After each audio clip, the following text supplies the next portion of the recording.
UFM Madrid es algo así como el paso natural de una universidad que ya se había convertido en una universidad internacional y surgió esta oportunidad, nos lanzamos a la aventura y afortunadamente pues logramos la autorización para abrir un campus de la UFM en Madrid.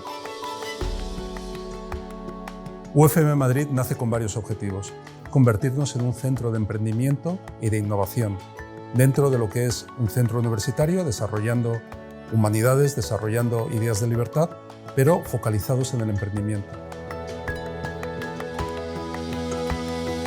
UFM Madrid aspira a tener programas distintos a los que hay actualmente en Madrid y en Europa, programas donde la metodología de aprendizaje fomente esa emprendeduría. La UFM se vuelve global. Las carreras globales aseguran haber tenido experiencias por lo menos en 3 geografías diferentes. Es un menú muy importante de opciones que le va a permitir al estudiante dentro de un mismo título tener todas estas experiencias ya incluidas y empacadas, y a eso es a lo que le estamos llamando ser globales. Aquí es donde nuestros alumnos desarrollan sus proyectos de emprendimiento, donde aprenden a desarrollar proyectos y donde aprenden a resolver proyectos. La ventaja que yo veo de estudiar en UFM Madrid te asegura que las clases de verdad son con excelencia, los profesores muy profesionales. Aquí en Madrid, académicamente, la UFM me ha dado las herramientas para poder hacer mi red de contactos. La experiencia la verdad que ha sido increíble. Que pase adelante todo aquel que ama la libertad, ¿sí? Esa fue la frase con la que Muso invitó a muchas personas a sumarse al proyecto, y es la frase que hoy en día seguimos teniendo para animar a que los estudiantes y los profesores se unan a este gran proyecto que es la Universidad Francisco Marroquín.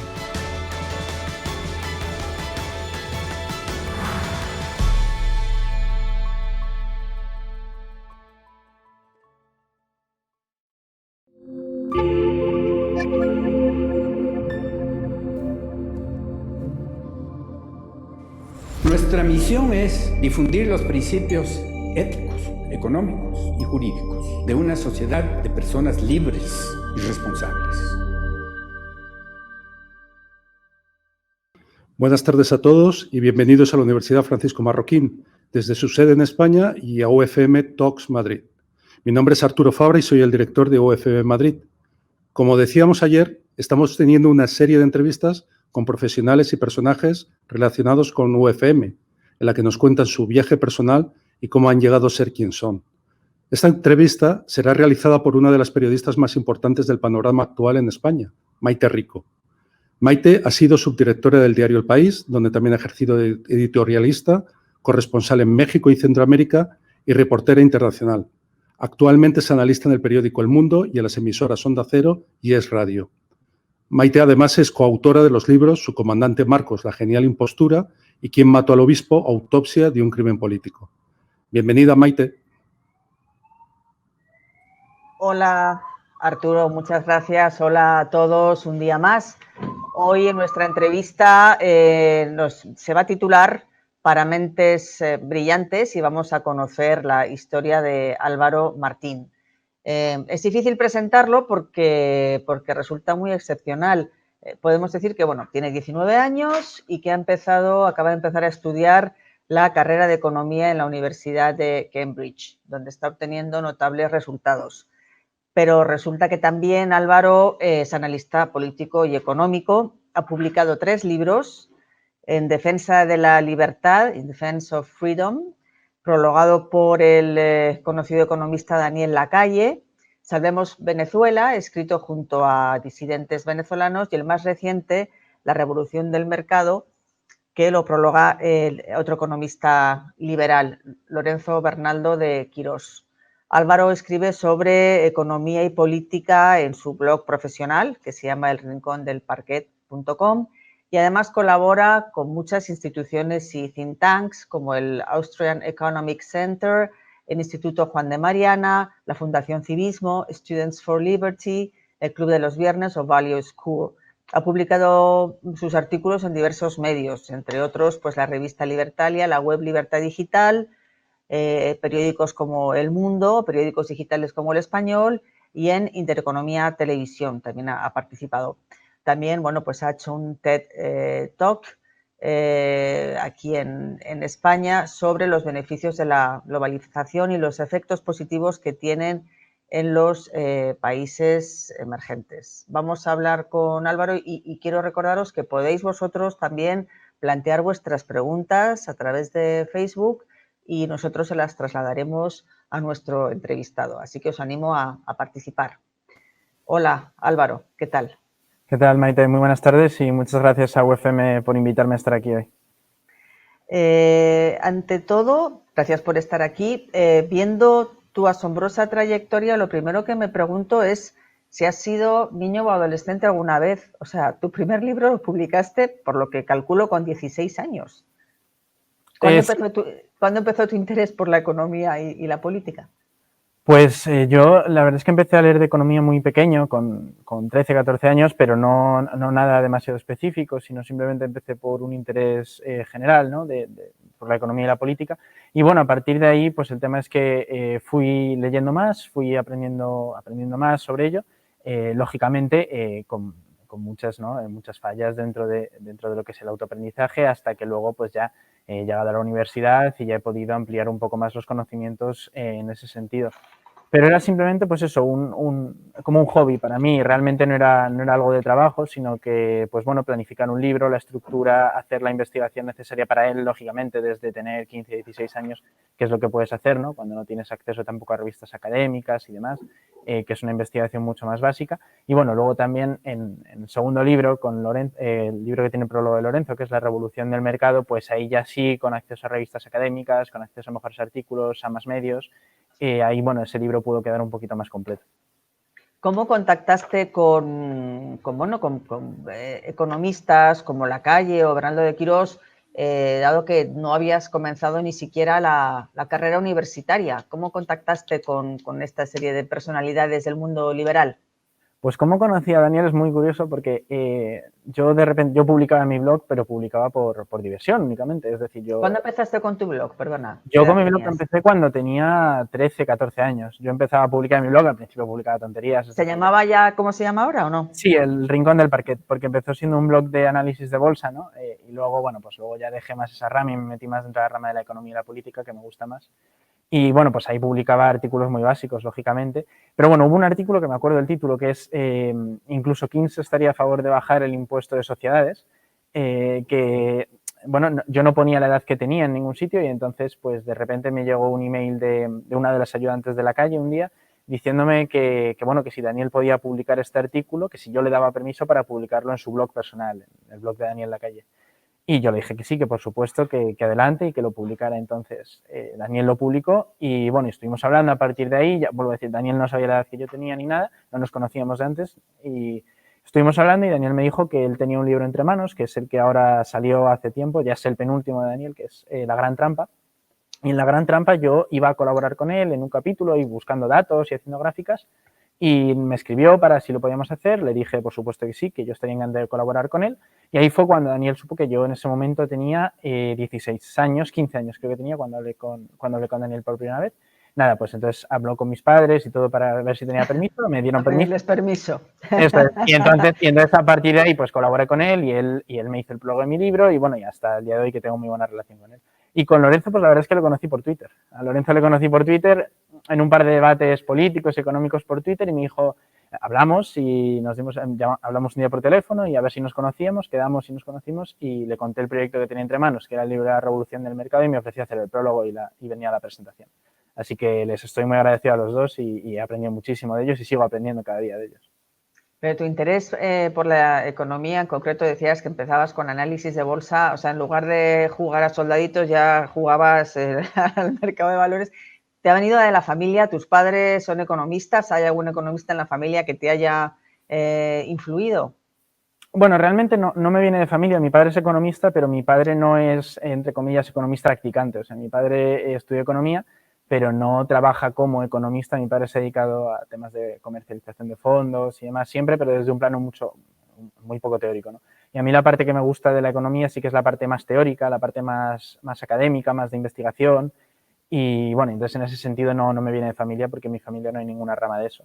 Me viene pues de que empecé a leer divulgación económica y bueno, sigo leyendo también de divulgación, pero ahora me gusta mucho más el plano académico que antes y la economía, entre comillas, por decirlo de alguna manera, un poquito más dura, que antes. Y bueno, eso me viene del entorno, ¿no? En el que me he movido también a partir de conocer a Daniel y a Lorenzo y colaborar con think tanks y hacer investigación. Pues creo que es algo que si te gusta, cada día te va gustando más.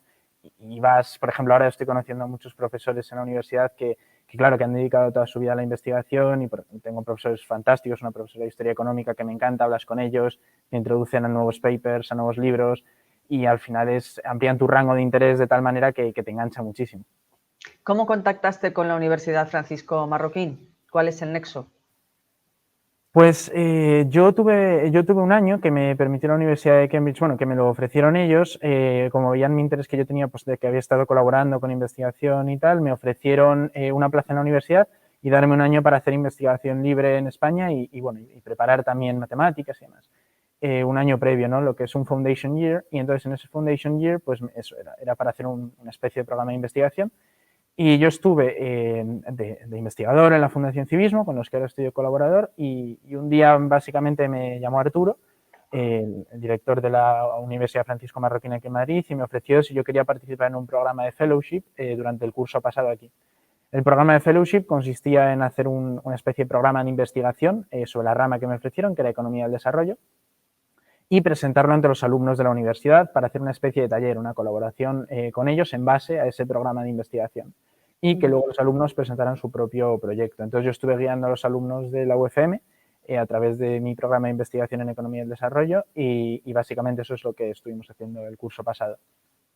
A lo largo bueno, tú has estudiado en el Colegio Británico, ¿no? El bachillerato, la secundaria, que tienen un sistema, me imagino, educativo diferente de la enseñanza española, pero para alguien con inquietudes tan específicas como tú, la enseñanza, digamos, regular, ¿te ha podido ayudar en algo o has tenido que digamos, buscar tus fuentes y tu curiosidad satisfacerla por otros lados? ¿La enseñanza regular te ha aportado algo a tus intereses específicos?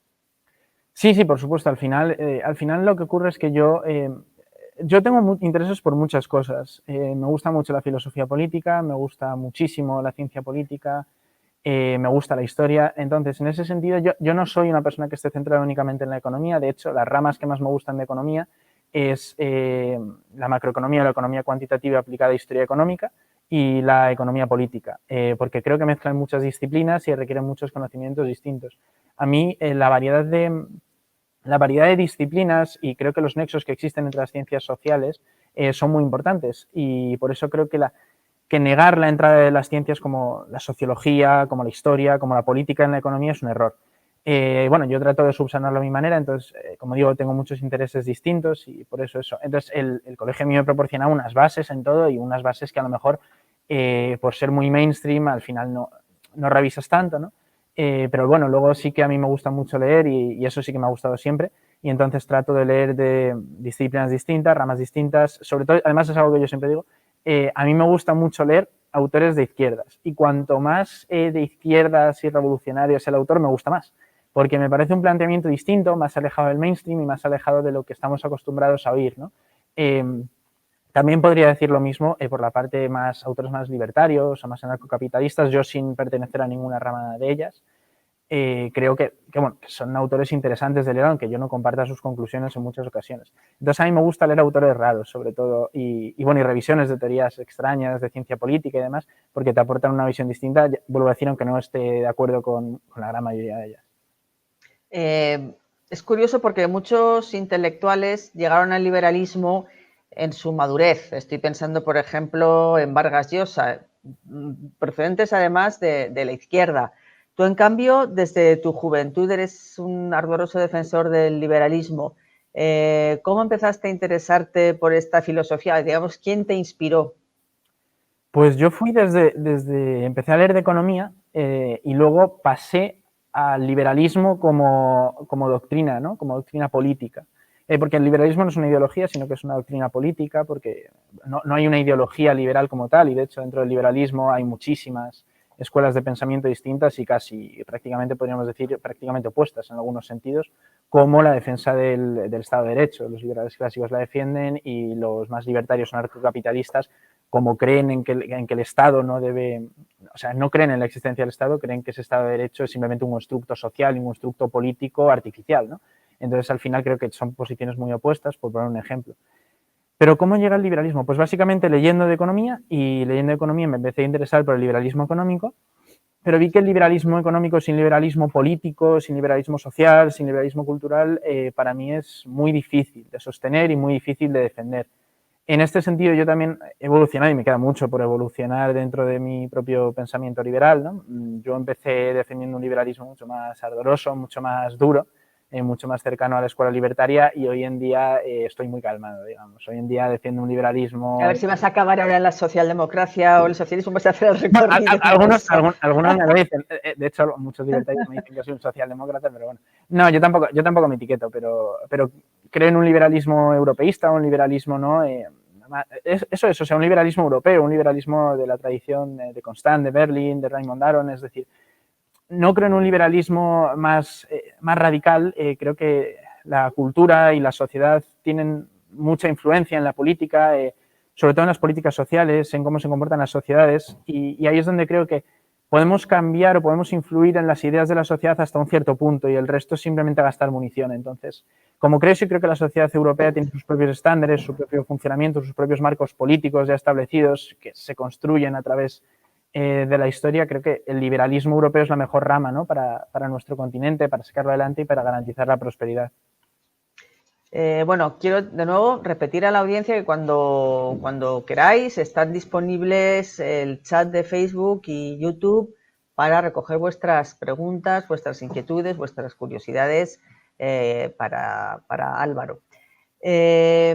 Sí, hablabas antes del movimiento libertario y el anarcocapitalismo. A veces se tiende a confundir el liberalismo con el movimiento libertario. De hecho, colaboras con una organización, Estudiantes por la Libertad, Students for Liberty, que según tengo entendido agrupa diferentes corrientes y diferentes perspectivas. ¿Cómo te llevas con los libertarios? Yo me llevo muy bien. Yo tengo muchísimos amigos en el Instituto Juan de Mariana, aquí en la UFM, que son libertarios, anarcocapitalistas. Yo me llevo bien, lo que pasa es que tenemos una visión distinta. Quizás podamos coincidir en algunos puntos en política económica, no muchos, porque es verdad que los libertarios son muy reticentes a cualquier garantía del Estado, a cualquier intervención del Estado, y yo sí que creo que el Estado tiene que garantizar unos mínimos que para los libertarios son muy máximos, pero en este sentido, bueno, nos llevamos bien. Lo que pasa es que discrepamos políticamente, y yo en una cosa que estoy de acuerdo con los libertarios, que siempre me lo dicen, a ellos les molesta mucho cuando alguien les llama liberales, y estoy de acuerdo con ellos, es decir, porque ser liberal y ser libertario es muy distinto. El liberalismo surge como movimiento contrario, ¿no? A la sociedad feudal, al antiguo régimen, pero el liberalismo no reniega como tal del Estado. O sea, el liberalismo cree en un Estado moderno, cree en una democracia parlamentaria, cree en la separación de poderes. El libertarismo, el anarcocapitalismo, cree directamente en la eliminación de ese Estado, ¿no? Y en una sociedad que se organiza de manera absolutamente espontánea entre individuos libres y comunidades privadas. Creo que es muy distinto y que se entiende el espacio público, ¿no? O sea, la gestión de la polis se entiende de manera muy distinta.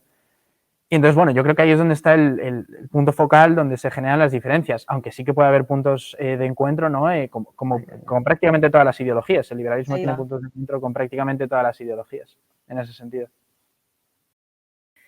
Bueno, disculpen la interrupción, se cayó la conexión en mi ordenador, en mi computadora, con lo cual pues ahora estamos ya juntos aquí, Álvaro y yo, y vamos a compartir el micrófono aquí improvisando, pero bueno, eso es lo importante es que salga adelante.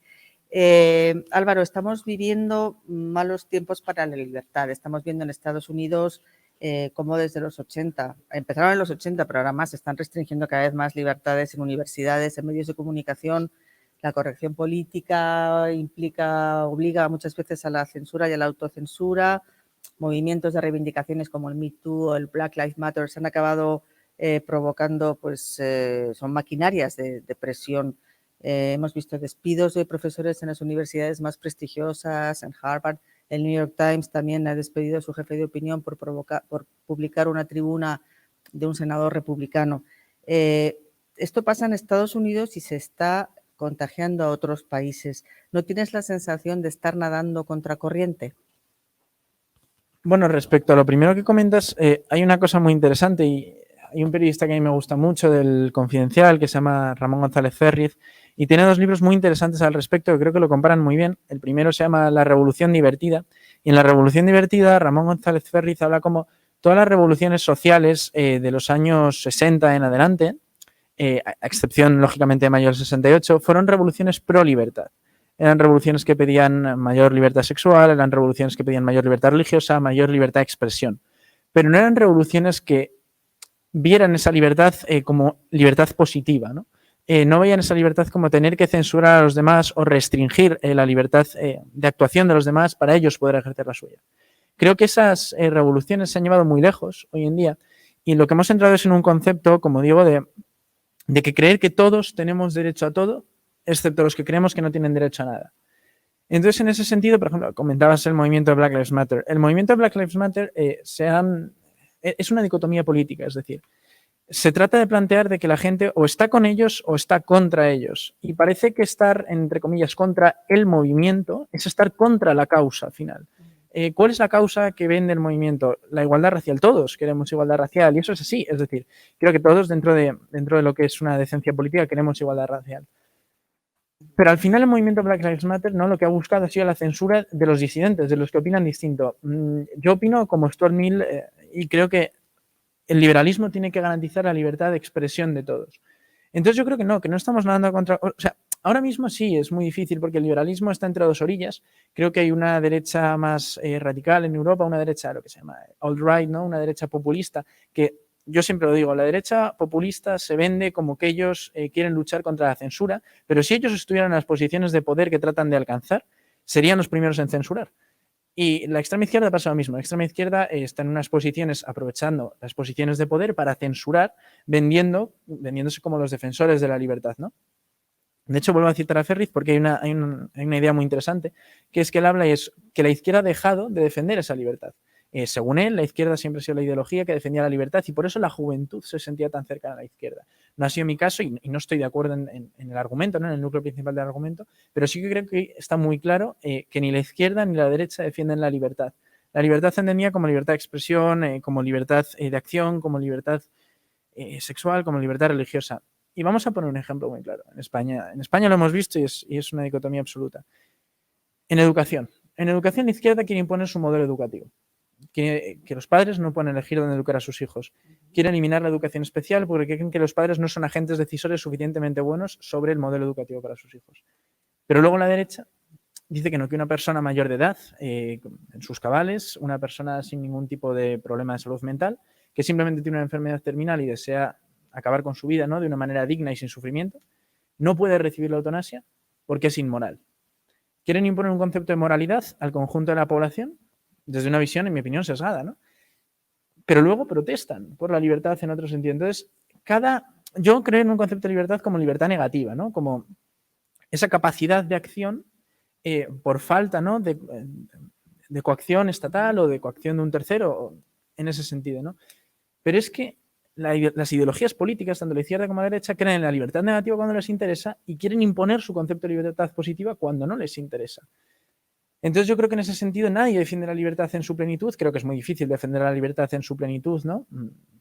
Pero bueno, creo que estamos dando bien la batalla y ya vuelvo a decir, yo desde un liberalismo más moderado, un liberalismo más, si lo queremos decir así, de centro, pero sobre todo creo en los valores básicos del liberalismo como la separación de poderes, la libertad de expresión, la libertad de acción del individuo, la libertad de asociación y eso siempre lo voy a defender y es un principio, son principios básicos de la sociedad moderna y de la sociedad democrática. Sí, has hablado de España. También sé que estás preocupado por la batalla de las ideas, justamente de la defensa del liberalismo. La izquierda ha conquistado pues, todos los espacios, la universidad, el mundo de la cultura, los intelectuales, la enseñanza y genera un consenso que otorga una especie de superioridad moral al socialismo, a la socialdemocracia como defensora del bien común frente al egoísmo innato de los liberales, ¿no? Se hace la caricatura, que sigue todavía vigente, del liberal como un personaje decimonónico y anclado pues, en el egoísmo. ¿Cómo se puede romper esa percepción y quién tiene que dar esa batalla? Porque los partidos políticos en España, por ejemplo, incluso los que se autodefinen como liberales, no la están dando. No, efectivamente, al final yo creo que los intereses políticos matan en gran parte la batalla de las ideas, pero por una razón, ¿no? Esto lo explica muy bien la Escuela de Public Choice, por ejemplo. Lucky Buchanan tiene un paper fantástico que es Politics Without Romance, es decir, no hay que romantizar la política. ¿Y por qué no debemos romantizar la política? Porque la política funciona como cualquier mercado. Aquí hay un activo que los políticos quieren recibir, que son los votos, y viven a raíz de votos. Pero para los votos tienen que ofrecer ilusiones, tienen que ofrecer expectativas, tienen que ofrecer planes de futuro a los ciudadanos. Y tienen que ofrecérselos a través de una vía sencilla. Es decir, la causa y el efecto tienen que estar señalizados muy directamente en el discurso político. En este sentido, ¿qué ocurre? Y es uno de los problemas, y es una de las raíces por las que ha surgido el populismo en Europa y por las que hoy en día el populismo es muy fuerte en Europa y en Estados Unidos. ¿Por qué? Porque se han generado expectativas falsas. Se han hecho promesas falsas a los ciudadanos. Se les ha prometido que el estado del bienestar podía llegar a todos los rincones del planeta y que el Estado podía solucionar cada uno de los problemas de las familias. Cuando no ha sido así, porque es prácticamente imposible que eso ocurra, los ciudadanos se han decepcionado. En ese sentido, el liberalismo, ¿no?, está ahí en medio diciendo, ya, pero es que esto es imposible, es decir, el Estado puede ofrecer hasta un punto, pero a partir de ahí es una utopía. Es decir, los fallos del Estado ocurren, igual que ocurren los fallos de mercado, en mi opinión, los fallos del Estado ocurren y son bastante frecuentes. Entonces, en este sentido, yo creo que tenemos que volver, para que el liberalismo pueda triunfar y para que las ideas liberales en todo su amplio espectro puedan tener cabida en el discurso político, tenemos que volver a una racionalidad política básica, tenemos que volver a un marco político en la que sepamos cuáles son las capacidades reales del Estado, en las que sepamos que los políticos nos pueden prometer la luna, pero que es imposible, es decir, pero es imposible porque hay unos límites físicos y unos límites políticos en sí, es decir, la democracia parlamentaria, sobre todo los sistemas representativos, funcionan de tal manera que es imposible que los partidos, ¿no?, lleven a cabo todo lo que prometen en sus programas. En España lo hemos visto, en España ha habido partidos que han gobernado con mayoría absoluta y que no han llevado a cabo unas políticas que tenían tan fácil como convocar una sesión en el Congreso para votarlas. ¿Por qué eso no ha ocurrido? No ha ocurrido porque los partidos, como cualquier empresa, ¿no?, como cualquier agente económico, no solo piensan a presente, los partidos piensan a futuro y saben que todas sus decisiones políticas tienen una rentabilidad a futuro. Saben que su situación actual no es la misma que una situación al presente. Entonces tratan de obtener rentabilidad a través de sus diferentes movimientos políticos. Es la mercadotecnia de la política. Y eso hace que sea imposible que los partidos políticos cumplan con todas sus promesas. Y eso también hace que los populistas salgan adelante diciendo que ellos van a ser los que verdaderamente cumplan las promesas y cuando no son capaces de cumplirlas, cuando no quieren cumplirlas, lo tapen con más ruido, lo tapen con más basura política. Y ahí es donde está realmente la polarización, esa polarización afectiva de la que tanto hablan politólogos como Inglehart o como Pippa Norris. Creo que es esencial tratarla desde ese plano político, ¿no? Y creo que la Escuela de Public Choice nos puede enseñar muchísimo, pero bueno, también es el concepto de cómo enfocamos la sociedad, ¿no? Hay sociólogos como Ulrich Beck que lo tratan como la sociedad del riesgo. Y creo que es muy interesante la visión de la sociedad del riesgo para aplicarla a la política. Es decir, los ciudadanos perciben riesgos y esos riesgos, lógicamente, se cubren con un seguro. Entonces, nosotros podemos elegir si ese seguro nos lo da la ciudadanía, nos lo da la sociedad civil, nos lo da la libre cooperación, o si queremos que nuestra aseguradora sea el Estado. Pero el Estado, para asegurarnos, o por lo menos para darnos ese pagaré del seguro, nos pide nuestra libertad, a cambio, parte de nuestra libertad. Entonces, ese contrato social del siglo XXI, que para algunos, por ejemplo, para los libertarios o para los anarcocapitalistas es un contrato social ficticio, para mí es un contrato social tácito en el sentido de Hume. Tenemos que ver cómo se construye ese contrato social, pero el contrato social actualmente está muerto, está roto. Y justamente los que quieren romper las sociedades democráticas y quieren romper el orden político de consenso son los que utilizan esas trizas del contrato social para pegarse entre ellos y para pegar a la sociedad. Y hablo de los polarizadores políticos, de todos los actores polarizadores políticos. Estamos viendo en España de manera muy, muy evidente. Mira, vamos a pasar ya, voy a mirar aquí a la derecha de la pantalla, es donde están transmitiéndome las preguntas de la audiencia. En Facebook preguntan, ¿podrías recomendar libros para mejorar la investigación científica? Entiendo que en el ámbito económico. Bueno, libros para mejorar la investigación científica como tal. Yo realmente estoy aprendiendo ahora mismo a hacer investigación científica. Bueno, yo, dependiendo de cada disciplina, ¿no? Bueno, en historia económica yo recomendaría leer autores, empezar, ¿no? Por ejemplo, desde el estudio de la revolución industrial hacia adelante. Creo que en este sentido conviene leer a autores muy diversos. Creo que sobre todo para la investigación científica, que vuelvo a repetir, yo estoy aprendiendo ahora mismo a hacerla. Lo primero es leer un elenco de autores muy variados. Por ejemplo, como digo, a mí me interesa la historia económica y hay que leer entonces historia política, hay que leer, por ejemplo, a Deirdre McCloskey, hay que leer a Mokyr para la historia cultural, ¿no? de la revolución industrial, por poner un ejemplo. Pero si queremos aprender de macro, tenemos que leer a Jones, tenemos que leer a Mankiw, pero luego también tenemos que leer a autores de la escuela austriaca, tenemos que leer a Marx y tenemos que leer a Engels para entender cómo es el contexto político, ¿no? En el que también se desarrolla la economía política. Luego también hay autores que recopilan muy bien los textos y los trabajos. En economía política creo que Ha-Joon Chang ha hecho un trabajo fantástico, sobre todo para sacarnos de nuestros marcos mentales cómodos. En historia económica creo que hay una rama de economía feminista actualmente muy interesante. En macro, aunque yo no esté de acuerdo con ellos, creo que la teoría monetaria moderna es algo que merece atención, no digo que esté de acuerdo con ella, pero merece atención simplemente para aprender en el debate. Creo que hay muy buenas ramas que están saliendo, por ejemplo, en teoría monetaria creo que los Central Bank Digital Currencies y toda la literatura académica que está saliendo tras la idea, ¿no? de esto de una divisa del Banco Central, ¿no? digitalizada a través del blockchain, creo que es muy interesante. Y bueno, básicamente es eso. Yo recomiendo leer variedad de textos, que es lo que yo hago, la verdad. Más que lo que yo hago no puedo recomendar. Otra pregunta también sobre libros es de Janos Puig en YouTube y pregunta ¿qué libro recomiendas, una cosa más específica, para introducirse en el liberalismo? Bien, pues en este sentido yo recomiendo sobre todo la obra de Hayek. Yo siempre recomiendo la obra de Hayek, pero antes voy a recomendar un libro porque la obra de Hayek, cogerla desde el principio, a mí me costó muchísimo. Yo leía a Hayek, bueno, no toda su obra, sino parte de su obra, por ejemplo, Derecho, Legislación y Libertad, Los Fundamentos de la Libertad, Camino de Servidumbre, Precios y Producción. Esto lo leí con 15 y 16 años. Y bueno, Hayek es un autor complicado de entender, excepto en Camino de Servidumbre, que es un libro más sencillo, Derecho, Legislación y Libertad, La Fatal Arrogancia, por ejemplo, que acabo de leer recientemente, son libros más complicados de entender. Entonces yo, para introducir al liberalismo, yo recomendaría a Henry Hazlitt, Economía en una lección, pero aparte recomendaría, no, porque creo que es muy interesante contraponer ideas. Henry Hazlitt se ha señalado muchas veces los errores que tiene su libro Economía en una lección. Creo que es una muy buena introducción al liberalismo y a los axiomas del liberalismo. Pero recientemente, creo que hace un par de años, un profesor australiano, ahora mismo no me acuerdo del nombre, escribió un libro que tengo en casa y que es muy interesante, se llama Economía en 2 lecciones, que es una crítica al libro de Hazlitt. En este sentido, utiliza la macro moderna para criticar las posturas de Hazlitt, ¿no? Entonces, bueno, yo lo que recomiendo es leer un autor liberal y luego leer a los que tratan de contrarrestar con argumentos ese autor liberal para poder formarnos una idea, ¿no? Porque creo que tampoco está bien enmarcarnos totalmente. Bueno, luego, sí, hablando de autores españoles, para introducirnos específicamente en el liberalismo, recomiendo Viaje a la libertad económica de Daniel Lacalle, que es uno de esos libros que te dan un paseo por varios autores, te generan interés por distintas ramas.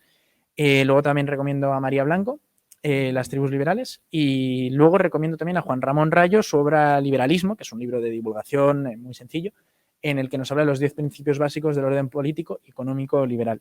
Porque el liberalismo, aparte de economía, es política, y eso es muy importante. Es una doctrina política y una doctrina social que tiene muchísima trascendencia histórica y muchas veces nos olvidamos, ¿no? Por el economicismo de ese liberalismo político que es muy relevante. Voy a hacer aquí un pequeño inciso para hacerte una pregunta personal. Con 15 años andabas sumergiéndote en Hayek.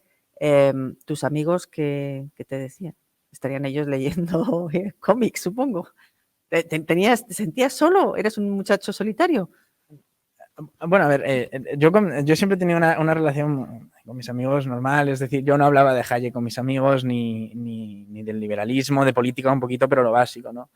Además, a mí hay algo que, bueno, de hecho, mi punto de salida para el liberalismo era ir los sábados, por ejemplo, al Juan de Mariana, ir a las reuniones de Students for Liberty y demás, y bueno, y ahí yo aprendí un montón, ahí yo hacía preguntas, sobre todo yo iba a aprender a estos foros.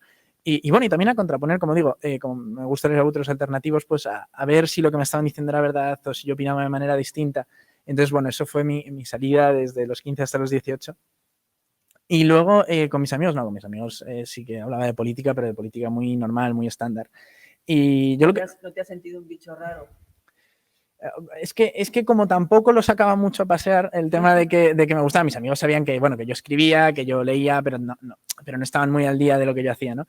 Y bueno, yo lo prefería así al final también es mejor, pero no, yo tengo muy buena relación con mis amigos y tengo unos amigos en el plano político, tengo muy buenos amigos en el Juan de, por ejemplo, y luego tengo mis amigos del colegio, mis amigos de la universidad con los que hablo quizás de una política más generalista, no tan específica de una escuela de pensamiento. No, eso está bien organizado. Lo único que sí que a mí siempre me ha puesto muy nervioso es que yo creo que los grupos de amigos no van por tendencias políticas. Esto lo vimos mucho cuando salió Podemos en el 2014-2015, que hubo una gran parte de la sociedad, de los jóvenes, que eran acérrimos a Podemos y todos. Era como una política muy de bloque. Luego yo creo que pasa lo mismo actualmente con Vox, que creo que muchos jóvenes más situados en la derecha se sienten muy atraídos en masa y en bloque a Vox. No es un voto en bloque, sobre todo en la juventud. Y a mí lo de los colectivos, los bloques y las masas nunca me ha gustado mucho. Yo cuando veo que hay mucha gente que apoya una idea muy rápidamente, que pueden estar acertados en lo cierto, pero creo que hay que replanteárselo 2 veces. Mira, otra pregunta de Fátima López en YouTube. ¿Qué planes tienes para tu futuro? ¿Qué cambio piensas generar a partir de todos tus conocimientos? Eso enlazaría con una que yo tenía prevista también.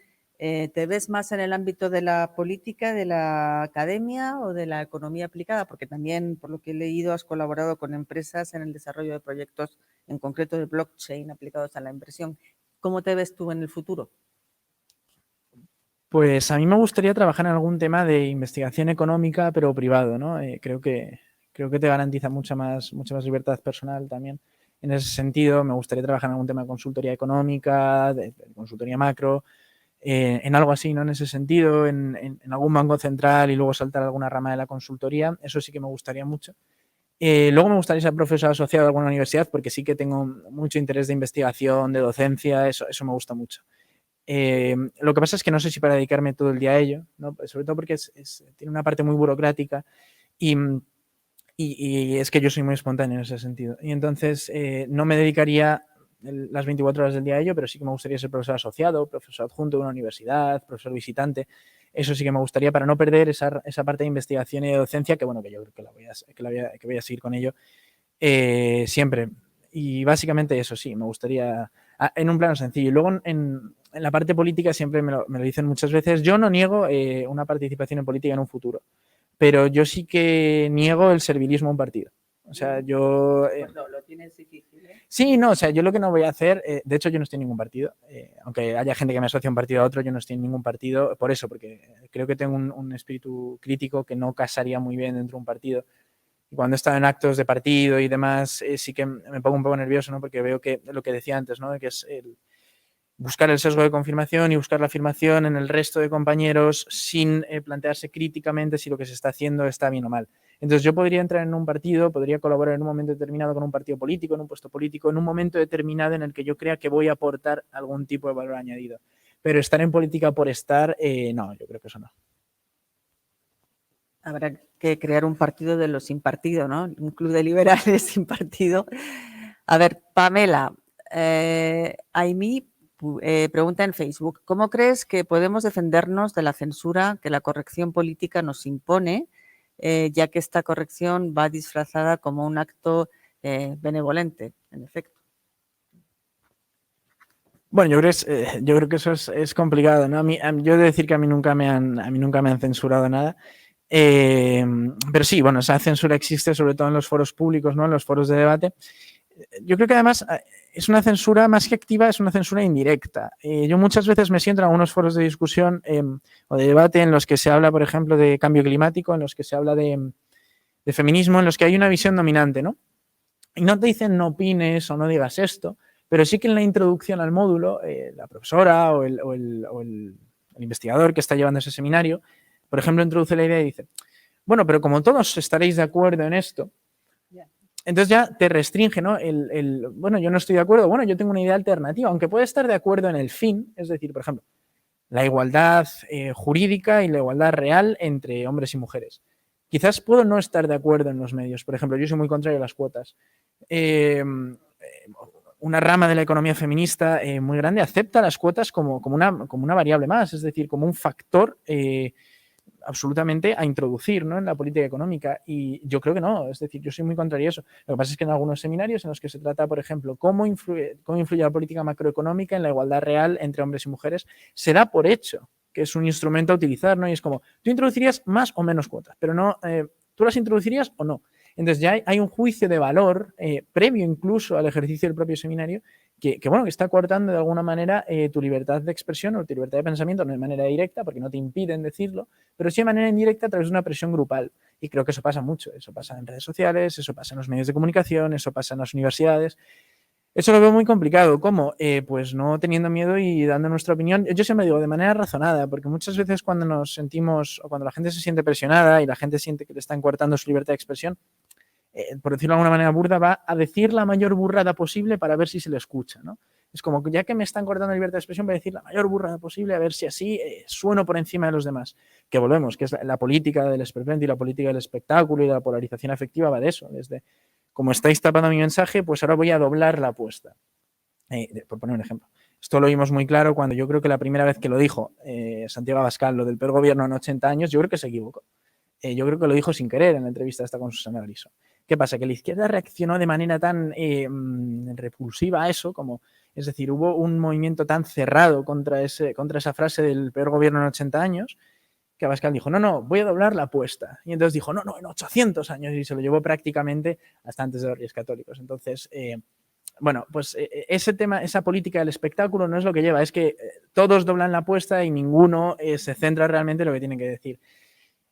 Entonces, o sea, yo estoy en contra del control de los mensajes de medios, del control por parte de las administraciones públicas, pero también estoy en contra de que para que se nos oiga o para que a la gente se le oiga, tengas que doblar la apuesta y decir la mayor burrada posible. Y ya la última pregunta antes de pasar a la presentación de nuestro siguiente invitado. ¿Estás estudiando en Inglaterra? ¿Vives allí? ¿Vas y vienes? ¿Cómo te ha afectado la pandemia a tus estudios? Pues nosotros básicamente ahora lo que estamos haciendo es que las facultades como tal están cerradas. Entonces, Cambridge tiene un sistema que funciona, que es que tiene las facultades y luego descentraliza la actividad académica hacia los colleges. Los colleges no son únicamente residencias de estudiantes, sino que también son centros de estudio. Es decir, tienes seminarios, tienes supervisiones ahí en el college, tienes biblioteca propia de cada college, tienes muchas actividades académicas organizadas allí. Entonces, este año lo que han hecho ha sido descentralizar toda la actividad académica de las facultades a los colleges. Entonces, las lectures, que son las clases más grandes, las clases magistrales, esas se mantienen online durante todo el año en Cambridge y algunas supervisiones se mantienen presenciales. Entonces, yo estoy viviendo allí con el lockdown en Reino Unido, es decir, con el segundo confinamiento. Me vine para acá a mitad del confinamiento más o menos, básicamente porque allí estábamos metidos en la habitación y me dijeron, oye, mira, si queréis los que os podéis volver, volveros. Y nada, pues igual que lo estaba haciendo allí durante el confinamiento online, pues lo he estado haciendo aquí y lo estoy haciendo aquí online y ahora en enero vuelvo allí a Cambridge porque ahora mismo ya empieza el periodo de vacaciones de Navidad que nos da la universidad. Bueno, Álvaro, pues muchísimas gracias por tu presencia, por tu tiempo, por haberlo compartido con la audiencia. Y ahora quiero presentar a Massimiliano Neri, que es director en Moody's Analytics, es profesor de Administración del Riesgo Financiero en el Centro de Estudios Superiores Online de Madrid, Manuel Ayau, y es también profesor visitante en la Universidad Francisco Marroquín.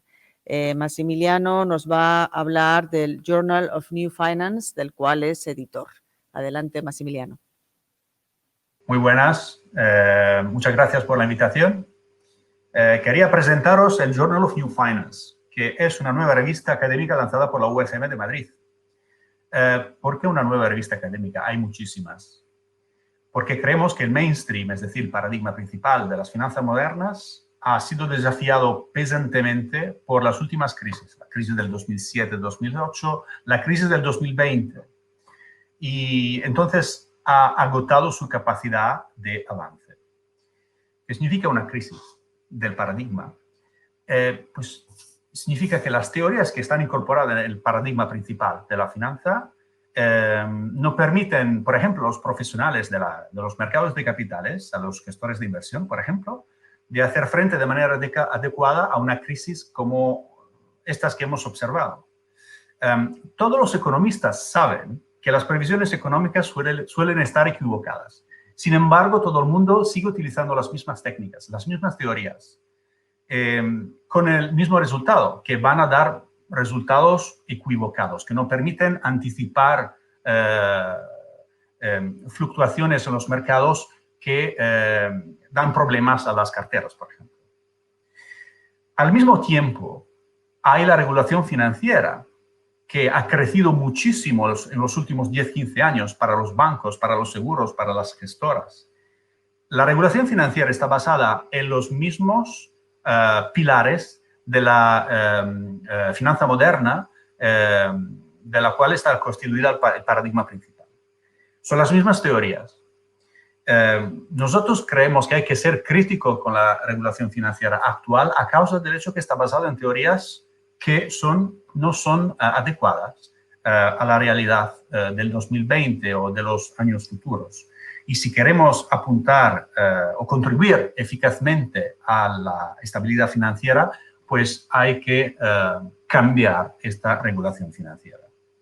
Pues muy bien, entonces tenemos teorías que están equivocadas y que alimentan regulación financiera que está equivocada. ¿Cuál es la alternativa?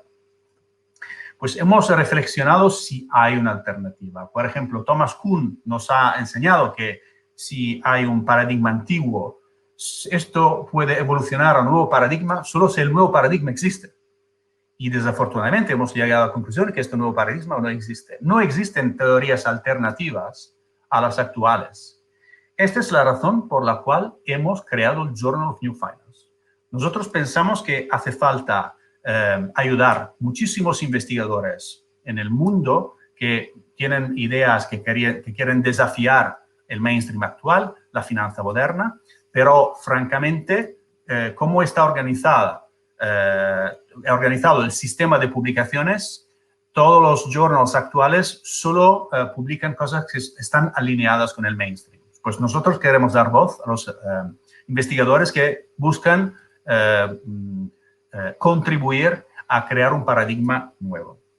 Pues voy a terminar con un par de detalles sobre cómo está organizada la revista, de la cual veis un screenshot. Simplemente vais en Google, Journal of New Finance, y podéis ver los primeros 2 números, porque ya la lanzamos este año, en 2020, y hay los 2 primeros trimestres que están disponibles. Es una revista de alta calidad, la barra es muy alta, entonces y sigue los criterios de los journals principales, es decir, es peer-reviewed, es en inglés, intenta atraer los autores con la ambición máxima, la capacidad de contribuir con una calidad muy alta al éxito de la revista. Muchas gracias. Muchas gracias. Muy interesante esta revista académica que edita la Universidad Francisco Marroquín.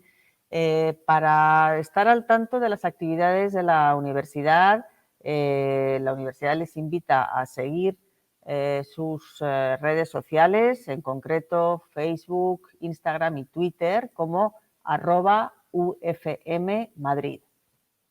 Allá podrán informarse de todas las actividades que desarrolla la Marro. Y bueno, pues hemos llegado ya al final de la emisión de hoy. Quiero darles las gracias por su audiencia. La próxima entrevista, la próxima UFM Talk, será con Gloria Álvarez y se va a titular Para jóvenes disruptores. Espero verles entonces a todos ahí y muchísimas gracias.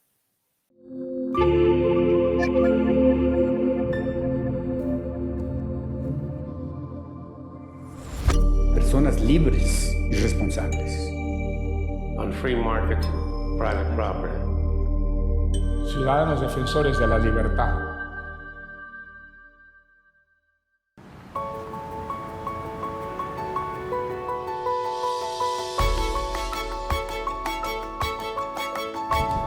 UFM Madrid es algo así como el paso natural de una universidad que ya se había convertido en una universidad internacional, y surgió esta oportunidad, nos lanzamos a la aventura y afortunadamente pues logramos la autorización para abrir un campus de la UFM Madrid. UFM Madrid nace con varios objetivos: convertirnos en un centro de emprendimiento y de innovación dentro de lo que es un centro universitario, desarrollando humanidades desarrollando ideas de libertad, pero focalizados en el emprendimiento. UFM Madrid aspira a tener programas distintos a los que hay actualmente en Madrid y en Europa, programas donde la metodología de aprendizaje fomente esa emprendeduría. La UFM se vuelve global. Las carreras globales aseguran haber tenido experiencias por lo menos en 3 geografías diferentes. Es un menú muy importante de opciones que le va a permitir al estudiante dentro de un mismo título tener todas estas experiencias ya incluidas y empacadas, y a eso es a lo que le estamos llamando ser globales. Aquí es donde nuestros alumnos desarrollan sus proyectos de emprendimiento, donde aprenden a desarrollar proyectos y donde aprenden a resolver proyectos. La ventaja que yo veo de estudiar en UFM Madrid te asegura que las clases de verdad son con excelencia, los profesores muy profesionales. Aquí en Madrid, académicamente, la UFM me ha dado las herramientas para poder hacer mis redes de contactos. La experiencia ha sido, la verdad que ha sido increíble. Que pase adelante todo aquel que ama la libertad, ¿sí? Esa fue la frase con la que Muso invitó a muchas personas a sumarse al proyecto, y es la frase que hoy en día seguimos teniendo para animar a que los estudiantes y los profesores se unan a este gran proyecto que es la Universidad Francisco Marroquín.